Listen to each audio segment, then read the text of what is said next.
Bien, y cambiamos de tema y continuamos hablando del censo, Andrés, es por eso que lo tenemos a nuestro compañero. Así es, el doctor Álvaro Ruiz Moreno, quien ha estado a cargo del censo del año 91. Sí, efectivamente. Tuve a cargo muchos censos, agropecuario, industrial, económico y también el de población. Me parece muy importante porque se ha dicho mucho ya en la proximidad de la fecha efectiva del censo y más teniendo en cuenta que la mayoría de la gente, o por lo menos casi la mitad, ya ha respondido. ¿Sabe para qué sirve un censo? ¿Para qué sirve un censo? Un censo es una foto. Es una foto en un momento determinado que se hace cada 10 años por convenios internacionales, los años terminados en cero preferentemente. Lo hace todo el mundo, no solamente nosotros. Todo el mundo. Y el propósito es poder comparar esa foto temporalmente con los censos anteriores. En Argentina se han hecho 10 censos, desde 1868, que fue el primero que lo hizo Sarmiento, sí, hasta el último que fue hace 10 años, en el 2010. 12 años. 27 de octubre del 2010. Exactamente. El propósito es poder comparar esas fotos y saber cuántos somos, dónde estamos por las corrientes migratorias y cómo vivimos. Son las tres respuestas grandes que da un censo. ¿A quién le sirve? A todo el mundo. En primer lugar, a los que toman las decisiones de toda índole, los del gobierno, que tienen que tomar las decisiones estratégicas del funcionamiento del Estado y el rumbo, por ejemplo, de todos los aspectos, no solo de la economía, pero también a todos los particulares, a los que estudian, a las empresas, a los que trabajan. El censo es parte de nuestra vida. Entonces, y además es una carga pública. Y además no responderlo no es opcional. Incluso está tabulada una serie de multas. De multas, para eso te iba a decir. no lo hacen. El que no lo hace, el que no responde, va a tener multas. Exacto, tienen multas que en algunos casos superan los 100.000 pesos. Así que cuidado porque es como manejar con una gota de alcohol. No, el censo es un bien que se hace al resto de la comunidad. Y es muy interesante los datos que proporciona. Y respecto al censo, discúlpame que te interrumpa, Álvaro, ha generado, me parece que sin duda es una discusión minoritaria, pero que está transcurriendo porque hay muchas dudas, algunas genuinas y otras operadas como noticias falsas que circulan a través de las redes sociales, sobre los datos que uno va a aportar al censo. ¿Qué hay de cierto y qué hay de engañoso en ello? Hay muchas fake news en esta materia y algún sector me da la sensación que lo ha politizado en algún aspecto, lo cual es malo. Por ejemplo, es cierto que para hacer el censo digital te piden el documento, el número de documento, la dirección y esos datos, y nombre, por ejemplo, nombre completo. Pero eso no es parte de la carga censal. Es más, esos datos que toma una sola persona en el hogar, y es nada más que para verificar que no se trata de un robot, luego son protegidos en la base de datos encriptados del ARSAT. Por lo tanto, no hay margen de que eso se mal. Y además está toda la información amparada por el secreto estadístico. Bien. De manera tal que cualquier persona o funcionario que dé a conocer cualquier dato privado es sancionado por la ley que protege. Ahí entra en discusión porque siempre se puede hackear el sistema y otras cuestiones. Pero de manera presencial no te piden el DNI y no te piden nombre y apellido tampoco. No, es solo una verificación previa a la encuesta propiamente dicha, que es la que se registra y la que después se trabaja y genera. En este orden, datos en un primer plano, informaciones, que es la acumulación de los datos que permite generar información, y un tercer estadio que son los conocimientos.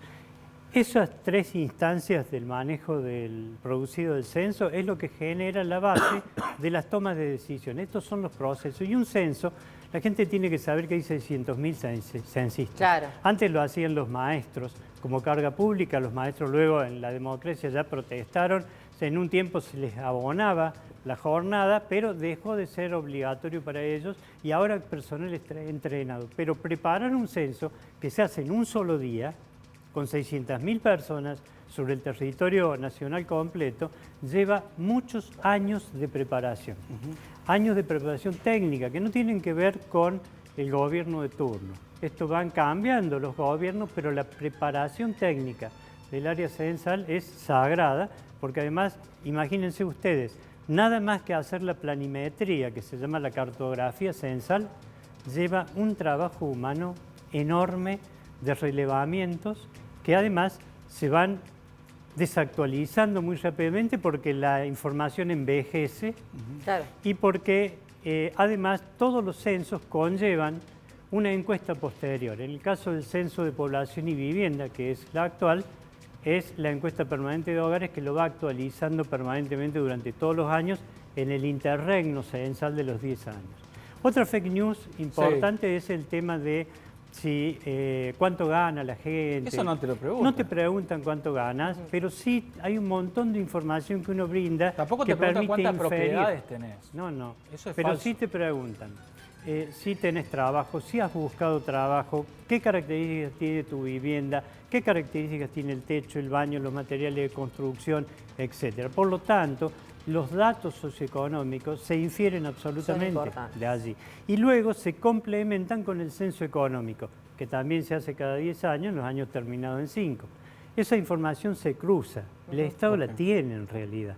El Estado tiene una información muy acabada de todos nosotros y hasta cuando vas a comprar un medicamento a la farmacia y entregas tu tarjeta de crédito y tu documento, allí conta. Pero el censo no, ¿por qué? Porque el censo toma datos genéricos susceptibles de ser comparados, que luego están amparados por el secreto estadístico. Álvaro, por último, datos de color entre el censo, que vos fuiste protagonista de varios censos, con los datos de los últimos censos que se han realizado. ¿Cuáles son algunos datitos de color que tengas para comentar? Datos de color, de esas cosas que todavía no se han dicho, que me encanta a mí indagar. Te cuento, por ejemplo, en 1960, el 60% de la población de la Argentina vivía en zonas rurales. Ah, mira. 60% en la década del 60. En la década del 60. En el año 91, solo el 10% de la población vive en zonas rurales. En zonas rurales, mirá cómo se modificó todo. Quiere decir que el 90% vive en áreas urbanas o en conglomerados urbanos. Un tercio de la Argentina vive en Buenos Aires, en lo que es Capital Federal y el Gran Buenos Aires. Córdoba tiene, en el último censo del 2010, 100.000 habitantes más que la ciudad de Rosario, que es una tradicional competencia entre ciudades.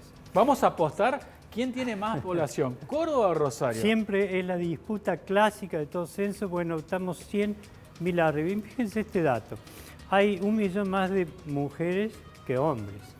Y la expectativa de vida, exactamente la expectativa de vida era de 73 años para los varones y 79 para las mujeres. ¿Saben cuánto bajó la expectativa de vida en ambos sexos durante la pandemia? ¿Cuánto? 1.5. Un año y medio Un más. año y 5 meses sería el equivalente, menos de expectativa de vida. El impacto de la pandemia en la sociedad argentina ha significado que ambos sexos tienen 1.5 meses de expectativa de vida menos. Álvaro, muchísimas gracias por comentarnos toda la información sobre el censo, que va a ser un día histórico mañana para todo el país, incluida Córdoba, por supuesto. Vamos a subir muchos más datos de color al grupo de la Crónica Matinal. Al grupo de Facebook, Noticias de Crónica Matinal, sumate.